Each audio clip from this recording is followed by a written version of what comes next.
saya percaya bahwa di dalam NKRI ini masih banyak golongan Islam yang betul-betul masih Pancasilais sejati. Yang perlu kita kerjasamakan dengan kita supaya kita bisa menyelamatkan NKRI itu sendiri. Makanya mengapa kita harus bertindak secara lebih progresif untuk bisa menyelamatkan NKRI itu kembali sebagai satu bangsa negara yang utuh dan bersih daripada idealisme khilafah yang mau menegakkan NII untuk menggantikan NKRI. Inilah pesan saya yang saya bisa tawarkan dan saya taruh di atas meja untuk bisa kita tindak lanjuti bersama. Kira-kira begitu, Pak. Oke, makasih Bung Galaksi. Layak untuk masuk bursa alternatif solusi solusi ketidakadilan di Indonesia ini ya dalam berbagai aspeknya. Silakan Pak Supriyadi. Pak Supriyadi. Pak Santiamer, Pak Supriyadi.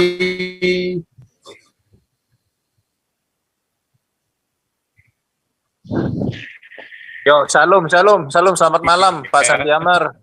Shalom semuanya, Pastor Paul, Kenapa, Pak Herbert. Yo, silakan.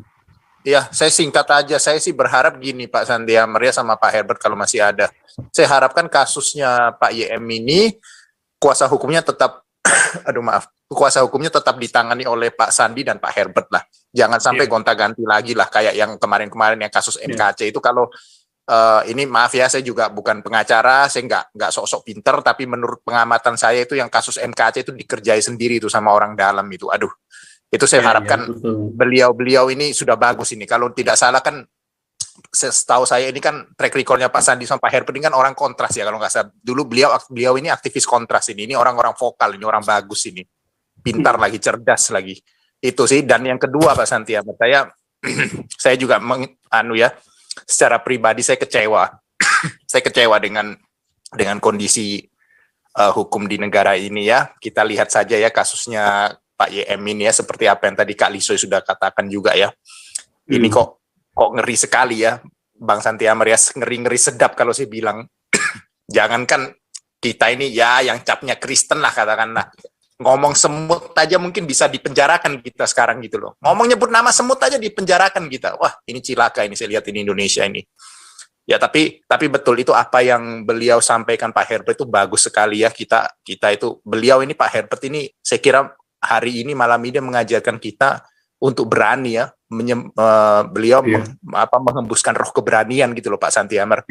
Bahwa kita harus terus maju, kita harus terus berjuang, tapi tetap dalam jalur-jalur konstitusi, jalur-jalur yang benar. Dan itu yang saya bangga dari beliau itu memang luar biasa gitu. Itu aja sih Pak Santiaman dari saya. Terima kasih ya, Tuhan Yesus memberkati kita semua. Makasih Pak Supriyadi ya. Lanjut Bung Galaksi. Bung Galaksi. Shalom. Shalom. Terima kasih Pak Santiamer dan kawan-kawan semua.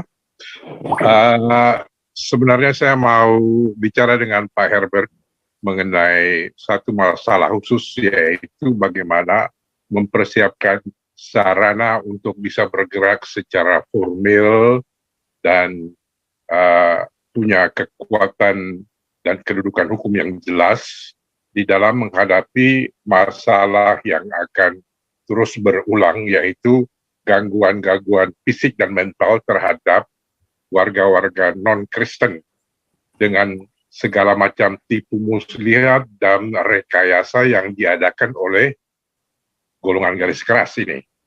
Jadi untuk mengakomodasikan wadah lain di luar NKRI ini supaya tidak terjerat oleh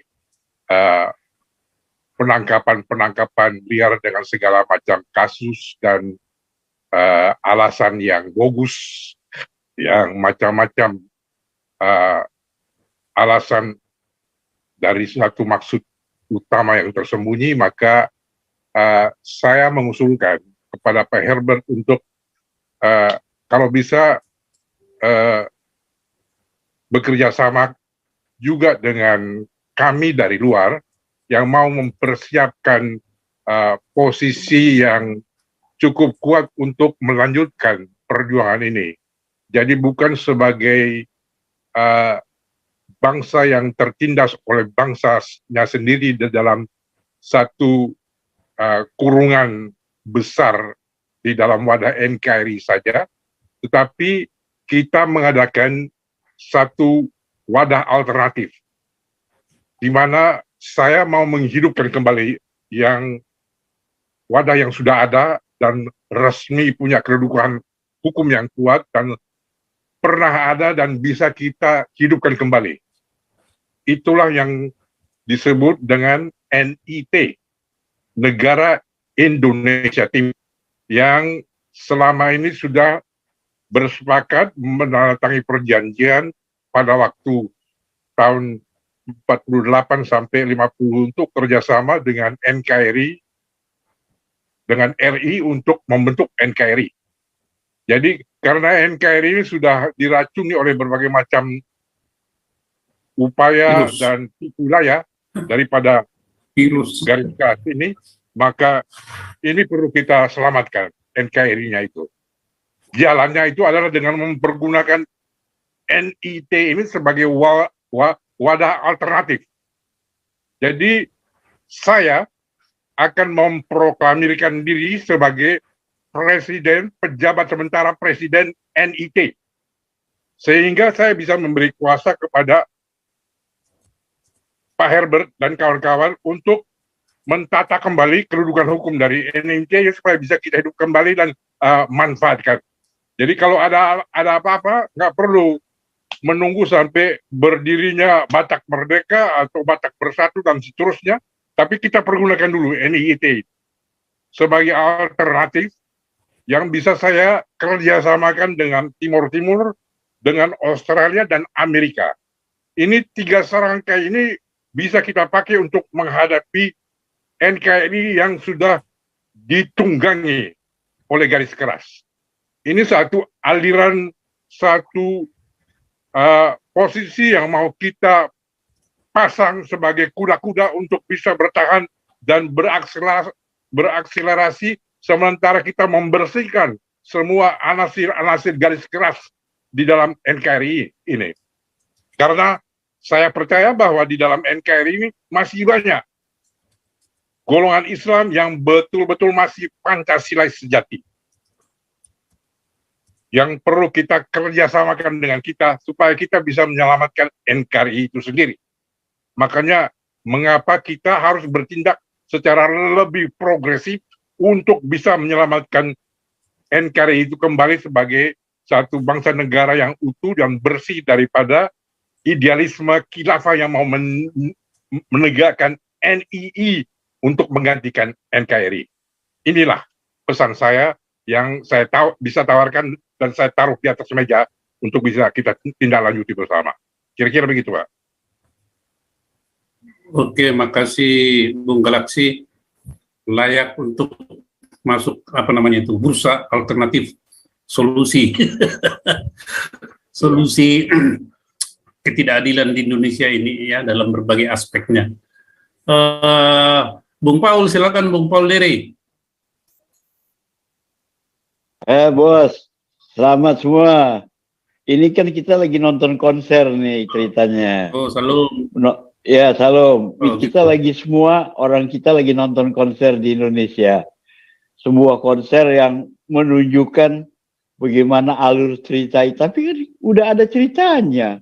Bagaimana Romawi dulu superpower pada 2000 tahun silam akhirnya bisa bertekuk lutut, ya kan, untuk percaya kepada Yesus.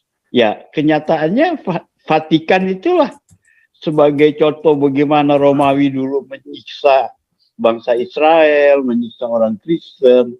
Jadi kita semua sekarang ini ya nggak usah terlalu emosi. Biarlah Tuhan nanti yang bekerja. Ada jalannya, ada caranya. Tapi kita tetap bekerja di ladang Tuhan masing-masing sesuai talenta. Kita nggak usah pusing dengan mereka punya cara mau pakai begini, pakai ini. ada hakim agung yang sudah menunjukkan kemampuan sepanjang abad, ya kan, bahwa kuasa Tuhan itu akan terjadi di Indonesia, dan kita harus imani, harus mengaminkan bahwa ada satu waktu semua akan bertekuk lutut di bawah kaki Yesus. Itu aja, saya kira nggak usah panjang-panjang, biarlah para pengacara, pembela itu bekerja sokong doa. Pasti roh Tuhan itu senantiasa mengiringi Pak Yusuf Manubulu dan keluarga. Jangan khawatir, kan Tuhan sudah bilang, jangan khawatir. Ya, lakukan aja apa yang Tuhan sudah mau. Itu aja Pak Santiamer, terima kasih. Baik, terima kasih Paul Dere, pemahaman hakiki ya terhadap kehidupan pengikut Kristus zaman dulu, sekarang, dan mungkin yang akan datang. Tidak akan berubah modelnya, itu sama saja itu ya, karena dia yang berfirman itu, dia Alfa dan Omega. Tetapi mungkin masih ada teman-teman yang lain yang ingin menyampaikan sesuatu. Saya nanti akan memberikan suatu gambaran singkat tentang bagaimana head to head dua agama ini yang selalu berbenturan, ya, selalu berbenturan sejak zaman dulu kala, sebelum merdeka, sesudah merdeka, dan bagaimana upaya-upaya internasional yang melalui suatu konsensus internasional, tetapi di Indonesia tidak jalan. Dan sebenarnya ada apa di balik ini semua? Ya, dan zaman Soeharto sekalipun, yang dulu Pak Soeharto itu sangat terkenal kuat dan disegani, ya, dia juga tidak berdaya ketika ada sekelompok mereka ini yang mengancam. Dia tidak berdaya dan selalu dikalahkan pihak kita ini. Ya, bagaimana juga pikiran-pikiran orang di Asia yang mengatakan kita ini di Indonesia dan minoritas, tetapi itu ditentang keras oleh salah seorang. Itu satu marga dengan itu Bu Lisnora itu. Bu Lisnora ini mewarisi karakter daripada Genteni Tahibonar Simatupang itu. Saya memahami itu. Ya. Oke, ini saya lihat ada Pak SK tadi masuk. Iya. Kau bilang kau menang debat, lawan domba yang sesat. Kau bilang banyak yang tobat,